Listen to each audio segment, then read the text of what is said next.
powerful. Thank you. Thank you very much.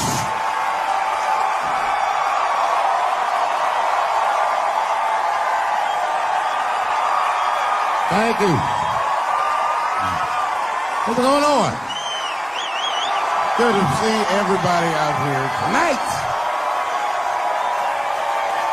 Thank you. Hey, have a seat. Everybody be comfortable and relax. Oh my gosh, good to be back in Austin, Texas. It's good to know that plaid is back in. Most of the dudes I meet around these parts are dressed like a dyke in New York, so I'm glad to see that.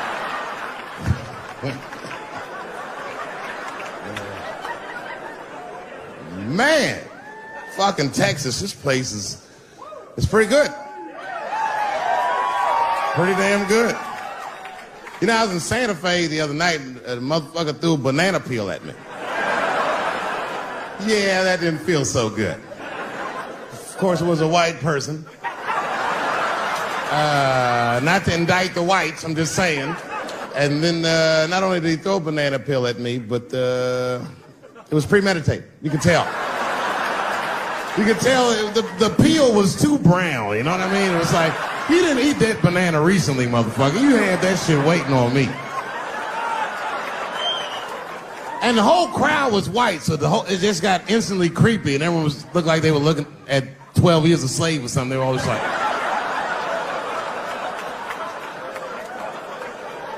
who the fuck does that? And then they arrested the guy, which was... I said, someone's gonna fuck you in the butt in the holding cell. You know that, right? Can't just be throwing banana peels at Dave Chappelle. They're not gonna let you get away with this.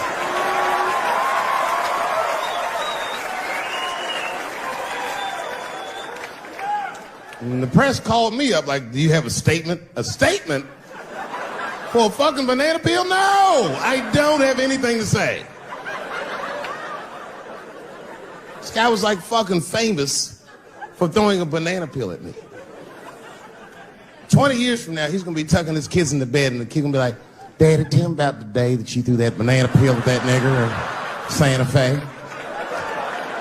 Boy, I'll tell you what, that black motherfucker saw his name up on the marquee about a week before. I said, man, if I could just get close enough to meet him, throw a banana on that nigger and show him how. Fucking banana gate. I didn't even want to press charges. You know, this has happened to me before. No, sir, it's not a banana. I live in Ohio, right? So this is like a few winters ago. Oh, I didn't know you would ever clap for that. Well, all right. That's the first time that shit's ever happened. Ohio! Anyway, I live amongst the whites. Small town in Ohio. And it was wintertime, and it had snowed recently, so there were huge snowdrifts on the street. I was walking with my sister. Now, my sister was dressed in all Muslim garb, as were her children. And I was dressed as Dave Chappelle. And we were walking and just talking about something, and a car sped around the corner, and the window came down, and somebody threw a snowball and hit me right in my shoulder. I didn't know what was going on. Why was this happening? Because I'm black, because she's Muslim, because I'm Dave Chappelle. I couldn't tell. But again, I knew it was premeditated. Because who the fuck has a snowball in a warm car? Way through, lady, because he went around the corner and got stopped at the red light. He was caught in the traffic. So then I ran out into the street and I just tapped on his window. Hey, my man, can I just talk to you guys for a second? Come on out for a second. I just want to talk to you. There's 4 young white dudes in the car. They were like, just chill, bro. I said, relax. I just want to talk. Now, this is an old black trick. Really, I didn't want to talk. I was going to fuck them up. So, if you're ever caught in traffic and a black guy starts saying he just want to talk to you, don't open the door, nigga. Even if he's me, smiling at you. And they were like, chill, bro, just chill. And then the one guy in the back seat, I don't know what, he was just cockier than his friends. He was like, fuck it, man. I'll get out the car. And I started yanking on his door. Let me help you, motherfucker. Let me just help you out. And I didn't notice his window was down. And he threw a snowball that shit hit me right in my chest. Pow. He said, fuck you, you fucking nigger. And then the light turned green and they sped off. And I smiled from ear to ear. I looked at my sister and she said, I got the plates. And I was happy as shit because throwing a snowball at a motherfucker is a misdemeanor assault. But if you call him a nigger, and me and my sister start dancing, we gonna send this motherfucker to jail. Now, I didn't notice it, but while I was yelling at him, a crowd of all white people had formed because it was an all-white town. And I was like, uh-oh, I thought I was gonna get jumped. And one of them white guys stepped down and was like, I didn't like that at all. This is not what this town represents. I don't want this goddamn stuff in my vicinity. And another white guy was like, yeah, I didn't like it either. And then an old white guy stepped out of the crowd and said, young man, if you're going to fill out a police report, I would like to come with you and do the same. I said, you guys would do that for me? And the whole crowd said, hooray! I said, come on, y'all. I look like Malcolm X going to see Brother Johnson with a trail of white people.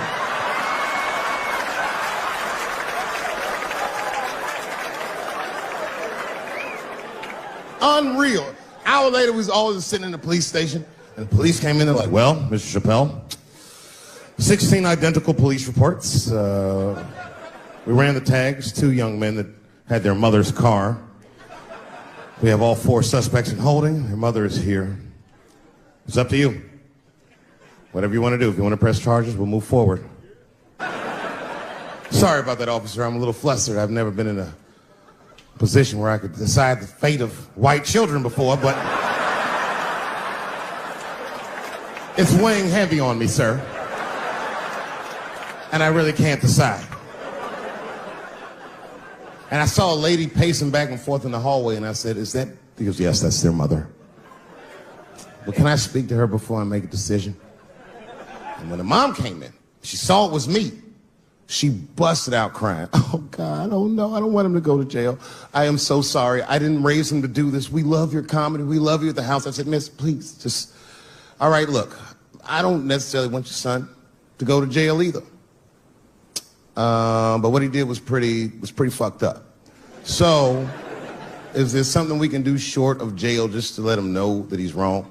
She goes, oh, I don't know. What did you have in mind? Miss, I've never been in this position before. Oh, you know what we could do? I don't know, I'm asking too much, but maybe if you could just suck my dick a little bit. Just a little bit. I'm not gonna finish. I just want you to do it enough so that I can tell him you did it. I'm kidding, I wouldn't do that to anybody's mother. Maybe my kid's mom, but that's it. Ebola was in Texas. Ebola made a visit. Killed that man in Dallas. 5 days that man melted to death. What happened to the brother in Dallas? Where was the secret serum is what we all said. I remember in the beginning of Ebola, there were 2 American doctors that got sick in Africa. They flew them in a private jet straight to Atlanta to the CDC. I didn't even know CDC saw patients. There it was said they administered what the New York Times called a secret serum. I don't know what's in it. It's just like Colonel Sanders' recipe. But both of these motherfuckers survived. These doctors, thank God, are healthy. They are out there somewhere tonight at Whole Foods, touching vegetables, walking around. Everything's okay. Hey, Frank, how are you? Oh, you didn't hear? I had Ebola last week, but I'm doing all right now. I was bleeding out of my eyes and anus, so I got concerned, but I'm okay. What happened to the brother in Dallas? They just rubbed some Vicks on that nigga.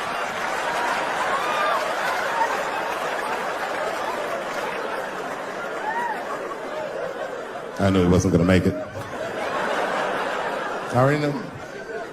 Sad. I saw in the New York Times, they said Ebola is the new AIDS. Isn't that something? Here I am thinking that old AIDS was working just fine. And they already have a new AIDS out. Isn't that amazing how they do that? Isn't it weird how there's a disease that just starts in 1980 and it doesn't kill anybody but niggas, fags, and junkies? Isn't that a fucking amazing coincidence that this disease hates everybody that old white people hate?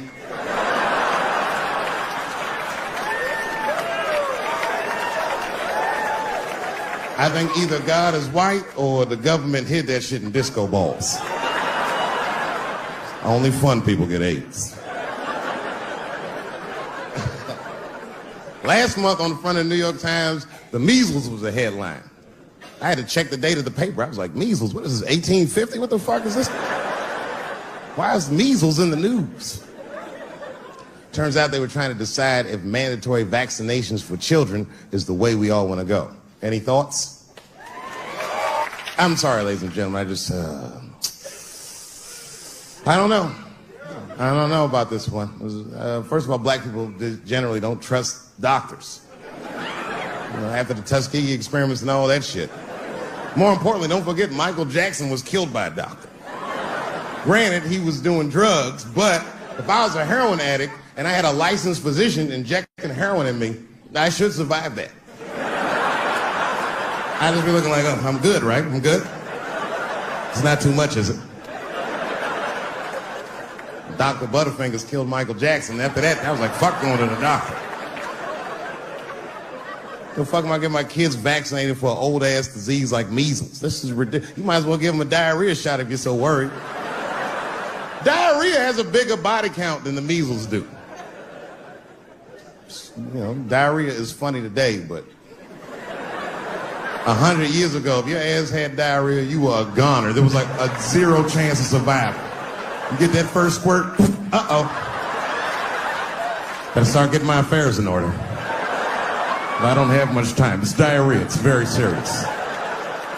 You just watch your buddy slowly die in a pool of his own shit. I give up diarrhea. Nowadays, your buddy just be like, oh, well, you got diarrhea? Just eat a banana, nigga, drink some water, let's get to the club. Still make last call. Tough time for the blacks.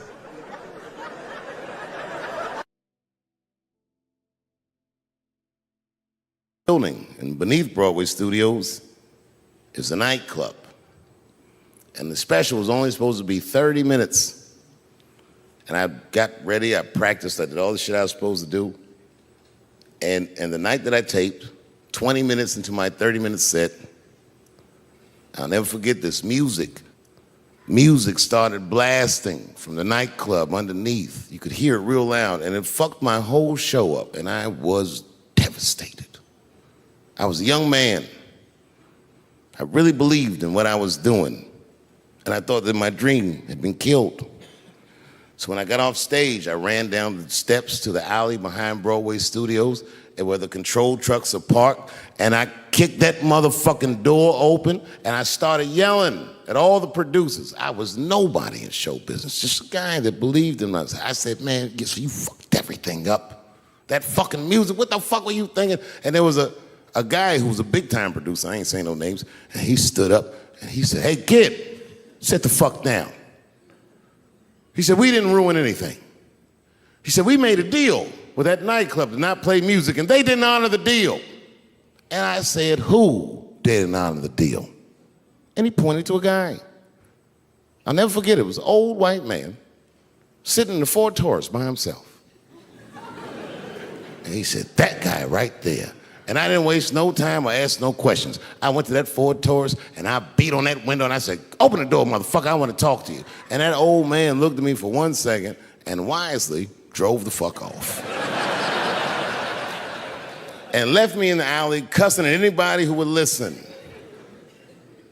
And 2 minutes later, literally 120 seconds later, couldn't have been any more than that, the doors of the kitchen in the alley of that nightclub underneath Broadway Studios flung open. And that old man was standing there, that same old man with reinforcements. He had 2 big goons with him, and he looked at me, and he was calm as a cucumber. He said, you, come here. I want to talk to you. I didn't know anything about the streets at this age. But I found out later in my life that these men were Russian mobsters. And I don't know what you guys know about the Russian mob, but these are the niggas that killed Denzel in Training Day.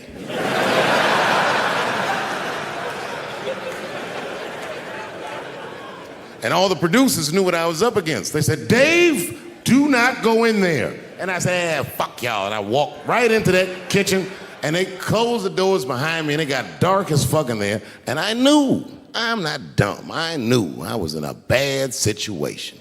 But you have to understand, I believed in what I was doing, and I didn't give a fuck. Just kept cussing at these motherfuckers, telling them how they ruined my life. And that old man couldn't believe that I was talking all this shit. And as soon as I took a breath, he stopped me gently. He said, hey, kid, listen. Your friends lied to you. He said, we made a deal, but your friends never paid me. And when he said that, I realized I was locked in a kitchen.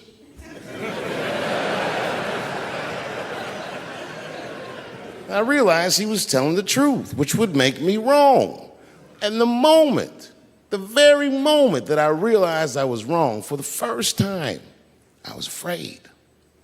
You see, it's a funny thing if you believe you're absolutely right.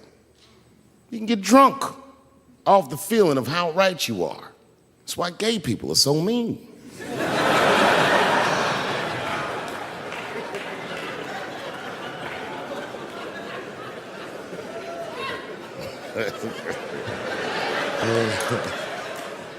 But I didn't buckle. You guys would have been very proud of me. I was scared, but I didn't buckle. I said, well then, sir, I owe you an apology. But I believe that no matter what reason that music was playing, it ruined my life. And that old man looked at me with sympathy in his eyes. And he walked over to me and he gently placed his hand on my cheek, which I gotta tell you, is a very emasculating thing to do. I was standing there looking at this nigga's hand on my cheek like that.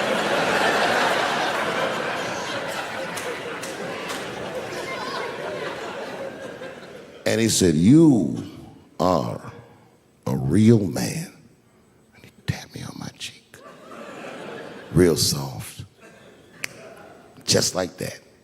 The doors opened back up. The light from the alley flooded into the kitchen. And I just walked out alive. I lived to fight another day. And this very night, as a 14-year-old boy, and I am living it as a 50-year-old man, my dreams are very strong. Today, I walked all around Washington. I used to be poor in this city, and all day people just said, hey, Dave, like they knew me personally, and I felt like I knew them. And I say to myself, my God, Dave, what a powerful dream. But then sometimes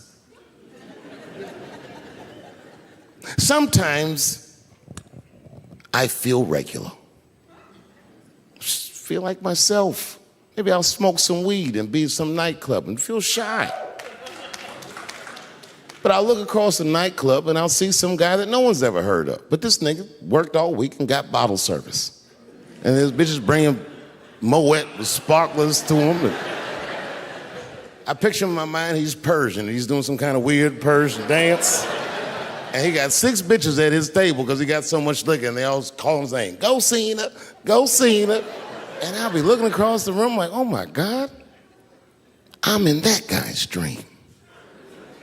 I can hear him telling his friends, hey, how was the club last night? Man, that shit was fantastic. I had bottle service. I seen Dave Chappelle across the club looking at me like, ooh, who was that? And that's the trick to life. You have to be wise enough to know when you were living in your dream. And you have to be humble enough to accept when you're in someone else's. That's why I don't judge between Will Smith and Chris Rock. Because you guys look at them as big ideas, but I look at them as fellow dreamers. I can't judge between them because I see myself in both of them. I am Will Smith. I am the man that cannot take it anymore and will slap the shit out of the next person that says a crossword to me or somebody that I love. And I am Chris Rock. I am the man that can get slapped in front of the whole world and keep my composure so I don't fuck anything that I don't want my name on in school. Hear me out. The Ellington family is my family. When this controversy came out, when the students were angry, at the height of their anger, they said, we still want to name the theater after you. They taught the kids about the nuance of art and activism. And I feel, a great deal of success. And it came around. So it's not that they did not want to give this to me. They're still my family. And I'm not going to say I don't want it. I'm going to say I'll defer it. Rather than give this theater my name, I would like to give these students my message to them. So it is with great honor that I unveil the new name of this theater, the Gerard Carmichael Theater. I'm just kidding. I'm fully joking. Let me see if I can get this here. This theater should be called the Theater for Artistic Freedom and Expression. I want that for myself, and I want it for every student that's educated at this school. And when and if you are ever ready, you can put his head with my hand and pull this hoodie over his eyes. I can still feel his head in my hand. It was spongy. He had been growing dreadlocks. Not the beautiful dreads that breastfeedians grow. These were accidental LA homeless dreads. This shit had leaves and sticks and bottle caps and shit in it. Some kind of grease. I was like, ugh, like this. And then I fell down. And he knocked me all the way on the ground. And I was like, man, this is a bad situation. I don't know if I'm going to die or what's going to happen. But in that moment of vulnerability, you know what occurred to me that had never occurred to me before in my life? In that moment, it occurred to me that bodyguards should not wear dress shoes to work. Travis! This nigga Travis came out slipping and sliding on some kind of beautiful loafer and fell flat on his back. I said, oh my God. Now both of us fell. I gotta handle this shit myself. Pop that pump. And then the kid that knocked me down, he popped that book, and we looked at each other and realized, same thing was bigger than me. That motherfucker took off from him. And I started to chase him, and I said, fuck him. Pick the microphone up. Essentially shut. Yeah. Right.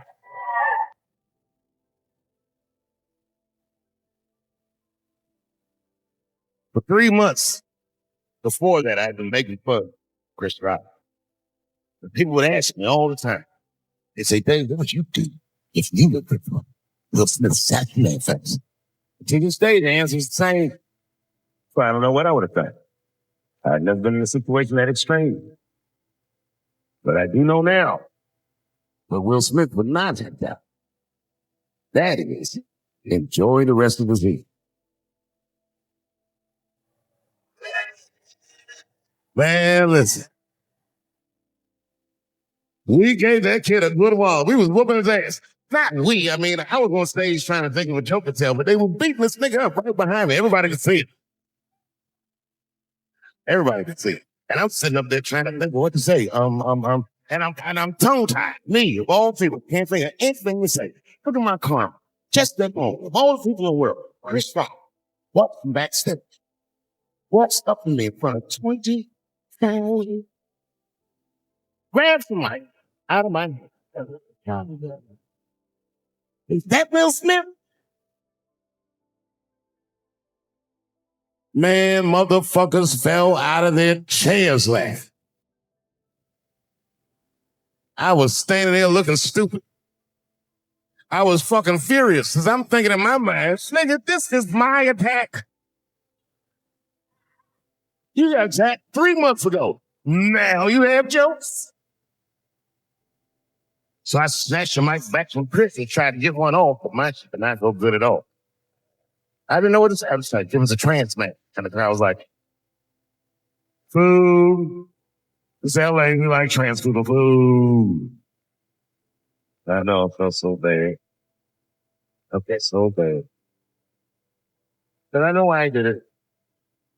You have to be there to understand, but man, when that happened to me, it was like it's like a movie. You gotta picture this.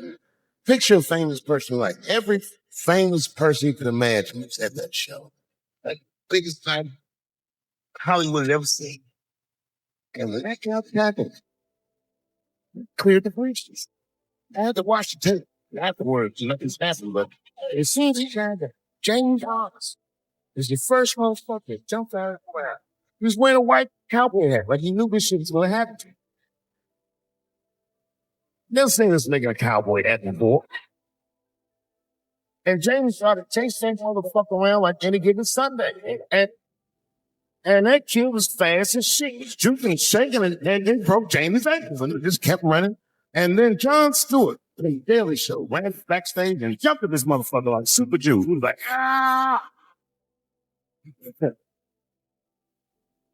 And the kid seen Jon coming, so he jumped back, and Jon was flying that way. And it's killing fast. And then he turned around. He sees the emergency exit. He's running for the emergency exit. Touch before he got to the motherfucker jumped that Bad Boy Records, jumped in front of the door. And it was like,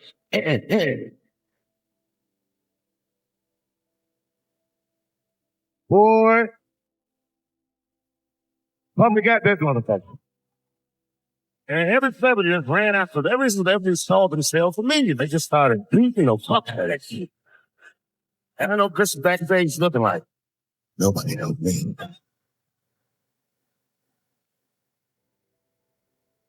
Everybody, hey, Chris.